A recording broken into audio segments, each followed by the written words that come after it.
যদিও আমার বাড়ি কুমিল্লা, এখন পর্যন্ত রসমালাই খাওয়াতে পারি নাই। দইয়ের পরিবর্তে রসমালাই পাওয়ানো হয়ে গেল।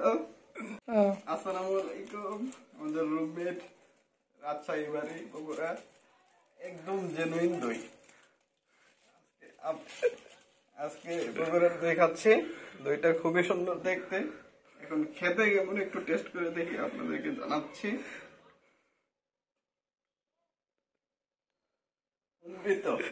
এক কথায় অসাধারণ। এখন রুমমেট তো রিনি করে ফেললো দই খাওয়া। এখন যদিও আমার বাড়ি কুমিল্লা, এখন পর্যন্ত রসমালাই খাওয়াতে পারি নাই। দইয়ের পরিবর্তে রসমালাই পাওয়ানো হয়ে গেল। একদিন রসমালাই ইনশাল্লাহ খাওয়ানো হবে সবাইকে। আপনি দেখেন কেমন লাগে টেস্ট করে। আরে বাটেন আমাদের কিশোরগঞ্জের আমদি মোবারক হোসেন। খাওয়া কি চলতেছে? জাস্ট হোসেন।